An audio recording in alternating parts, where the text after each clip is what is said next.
Hi, I'm Kevin from the Vantage Essential English People. Today we're going to talk about comparatives. What are comparatives?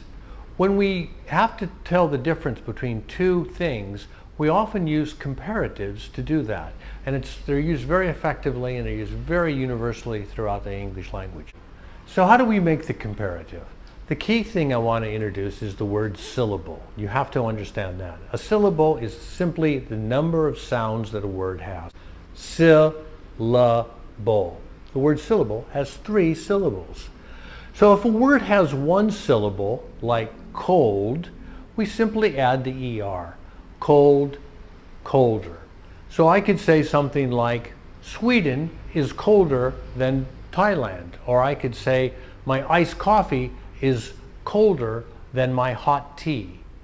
So this is the main way we do for single syllable words.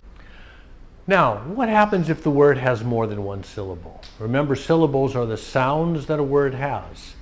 Okay, so if I take the word interesting, how many syllables does that have? That has 4. Now think about why we can't put ER at the end. If I say interesting-er, it's really difficult to say. So the way we do it in English is we put more in front of the word interesting. It's more interesting. Okay, again, ER for single syllable words and more for multi-syllable words. But there are exceptions. If the word's safe, it ends in E already. We don't add ER to safe, we just add the R because the E is already there. So you could say, my car is safer than your car, right? It's the same pronunciation, but the writing is a little different. Let's take a look at the word hot. It's a single syllable word, but because it has a short vowel sound in the middle and ends in a consonant, we add another consonant. So it's spelled H-O-T-T-E-R, hotter. It's pronounced exactly the same way. My coffee is hotter than your coffee.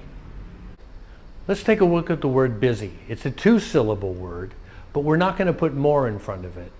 Because it ends in Y, we're going to change that Y to I and add ER, busier. I am busier than all of my friends.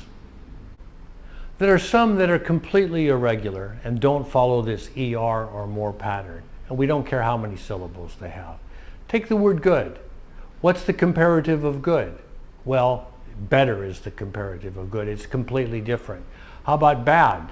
Bad's really a different one. Bad is worse. Completely different spelling. These are irregular examples of the comparison, and there's only about 5 or 6 key ones, and you simply just need to memorize them. You find in the link below a downloadable PDF on the English comparisons, what they are and how to make them. You may want to watch this video again and go through the list at the same time, but it's really quite easy to follow, and you'll find it very informative.